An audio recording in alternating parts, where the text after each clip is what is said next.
Part 1. Good morning. You're through to the Tourist Information Office. Tim speaking. How can I help you? Oh, hello. Could you give me some information about next month's festival, please? My family and I will be staying in the town that week. Of course. Well, it starts with a concert on the afternoon of the 17th. Oh, I heard about that. The orchestra and singers come from the USA, don't they? They're from Canada. They're very popular over there. They're going to perform a number of well-known pieces that will appeal to children as well as adults. That sounds good. My whole family are interested in music. The next day, the 18th, there's a performance by a ballet company called Eustatis. Sorry? The name is spelled E-U-S-T-A-T-I-S. They appeared in last year's festival and went down very well. Again, their programme is designed for all ages. Good. I expect we'll go to that. I hope there's going to be a play during the festival. A comedy, ideally. You're in luck. On the 19th and 20th, a local amateur group are performing one written by a member of the group. It's called Jemima. That'll be on in the town hall. They've already performed it 2 or 3 times. I haven't seen it myself, but the review in the local paper was very good. And is it suitable for children? Yes. In fact, it's aimed more at children than at adults. So both performances are in the afternoon. And what about dance? Will there be any performances? Yes, also on the 20th, but in the evening. A professional company is putting on a show of modern pieces with electronic music by young composers. Uh-huh. The show is about how people communicate, or fail to communicate with each other, so it's got the rather strange name, chat. I suppose that's because that's something we do both face-to-face and online. That's right. Now, there are also some workshops and other activities. They'll all take place at least once every day, so everyone who wants to take part will have a chance. Good. We're particularly interested in cookery. You don't happen to have a cookery workshop, do you? We certainly do. It's going to focus on how to make food part of a healthy lifestyle. And it'll show that even sweet things like cakes can contain much less sugar than they usually do. That might be worth going to. We're trying to encourage our children to cook. Another workshop is just for children, and that's on creating posters to reflect the history of the town. The aim is to make children aware of how both the town and people's lives have changed over the centuries. The results will be exhibited in the community centre. Then, the other workshop is in toy making, and that's for adults only. Oh, why's that? Because it involves carpentry. Participants will be making toys out of wood, so there'll be a lot of sharp chisels and other tools around. It makes sense to keep children away from it. Exactly. Now, let me tell you about some of the outdoor activities. There'll be supervised wild swimming. Wild swimming? What's that? It just means swimming in natural waters, rather than a swimming pool. Oh, okay. In a lake, for instance. Yes. There's a beautiful one just outside the town, and that'll be the venue for the swimming. There'll be lifeguards on duty, so it's suitable for all ages. And finally, there'll be a walk in some nearby woods every day. The leader is an expert on insects. He'll show some that live in the woods and how important they are for the environment. So there are going to be all sorts of different things to do during the festival. There certainly are. If you'd like to read about how the preparations for the festival are going, the festival organizer is keeping a blog. Just search online for the festival website, and you'll find it. Well, thank you very much for all the information. You're welcome. Goodbye. Goodbye. Part 2. I'm very pleased to welcome this evening's guest speaker, Mark Logan, who's going to tell us about the recent transformation of Minster Park. Over to you, Mark. Thank you. I'm sure you're all familiar with Minster Park. It's been a feature of the city for well over a century and has been the responsibility of the City Council for most of that time. What perhaps isn't so well known is the origin of the park. Unlike many public parks that started in private ownership, as the garden of a large house, for instance, Minster was some wasteland, which people living nearby started planting with flowers in 1892. It was unclear who actually owned the land, and this wasn't settled until 20 years later, when the council took possession of it. You may have noticed the statue near one of the entrances. It's of Diane Gosforth, who played a key role in the history of the park. Once the council had become the legal owner, it planned to sell the land for housing. Many local people wanted it to remain a place that everyone could go to enjoy the fresh air and natural environment. Remember, the park is in a densely populated residential area. Diane Gosforth was one of those people, and she organised petitions and demonstrations, which eventually made the council change its mind about the future of the land. Soon after this, the First World War broke out in 1914, and most of the park was dug up and planted with vegetables, which were sold locally. At one stage, the army considered taking it over for troop exercises, and got as far as contacting the city council, then decided the park was too small to be of use. There were occasional public meetings during the war, in an area that had been retained as grass. After the war, the park was turned back more or less to how it had been before 1914, and continued almost unchanged until recently. Plans for transforming it were drawn up at various times, most recently in 2013, though they were revised in 2015 before any work had started. The changes finally got going in 2016 and were finished on schedule last year. OK, let me tell you about some of the changes that have been made and some things that have been retained. If you look at this map, you'll see the familiar outline of the park, with the river forming the northern boundary, and a gate in each of the other three walls. The statue of Diane Gosforth has been moved. It used to be close to the south gate, but it's now immediately to the north of the lily pond, almost in the centre of the park, which makes it much more visible. There's a new area of wooden sculptures, which are on the riverbank, where the path from the east gate makes a sharp bend. There are two areas that are particularly intended for children. The playground has been enlarged and improved, and that's between the river and the path that leads from the pond to the river. Then there's a new maze, a circular series of paths separated by low hedges. That's near the west gate. You go north from there towards the river and then turn left to reach it. There have been tennis courts in the park for many years, and they've been doubled, from 4 to 8. They're still in the southwest corner of the park, where there's a right-angle bend in the path. Something else I'd like to mention is the new fitness area. This is right next to the lily pond on the same side as the west gate.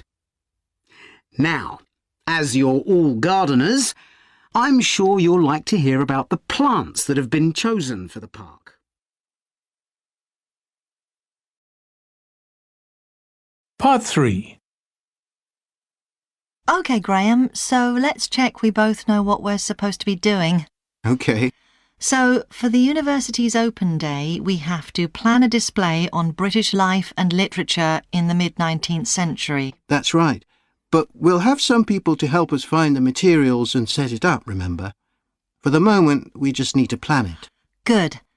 So, have you gathered who's expected to come and see the display? Is it for the people studying English or students from other departments? I'm not clear about it. Nor me. That was how it used to be, but it didn't attract many people, so this year it's going to be part of an open day to raise the university's profile. It'll be publicised in the city to encourage people to come and find out something of what goes on here, and it's included in the information that's sent to people who are considering applying to study here next year. Presumably, some current students and lecturers will come? I would imagine so. But we've been told to concentrate on the other categories of people. Right. We don't have to cover the whole range of 19th century literature, do we? No, it's entirely up to us. I suggest just using Charles Dickens. That's a good idea. Most people have heard of him and have probably read some of his novels or seen films based on them.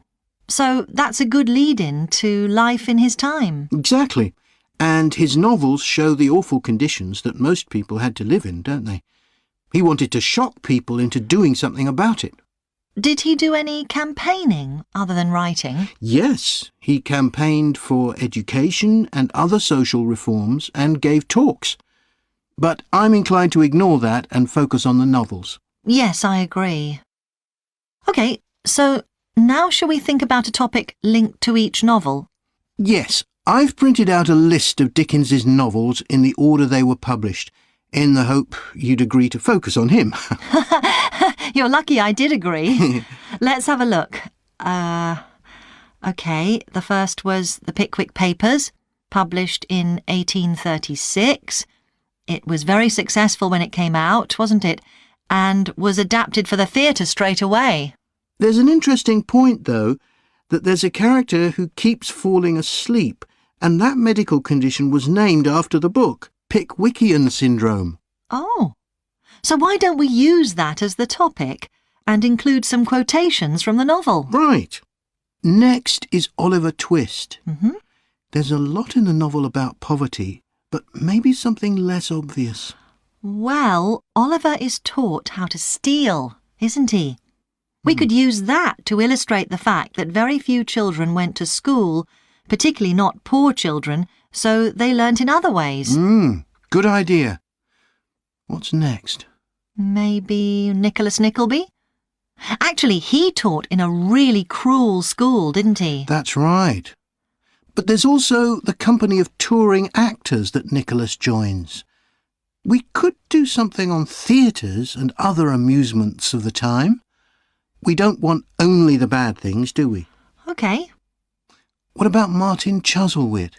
He goes to the USA, doesn't he? Yes. And Dickens himself had been there a year before and drew on his experience there in the novel. I wonder, though. The main theme is selfishness. So we could do something on social justice? No, too general. Let's keep to your idea. I think it would work well. He wrote Bleak House next. That's my favourite of his novels. Yes, mine too. Oh, His satire of the legal system is pretty powerful. that's true.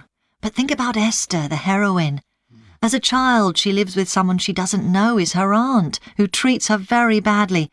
Then she's very happy living with her guardian, and he puts her in charge of the household. And at the end, she gets married, and her guardian gives her and her husband a house, where, of course, they're very happy. Yes, I like that. What shall we take next? Little Dorrit? Old Mr. Dorrit has been in a debtor's prison for years. So was Dickens's father, wasn't he? That's right. What about focusing on the part when Mr. Dorrit inherits a fortune and he starts pretending he's always been rich? Good idea. OK. So next we need to think about what materials we want to illustrate each issue. That's going to be quite hard. Part 4. I'm going to report on a case study of a program which has been set up to help rural populations in Mozambique, a largely agricultural country in Southeast Africa. The program worked with 3 communities in Chikwalakwala district near the Limpopo River. This is a dry and arid region with unpredictable rainfall.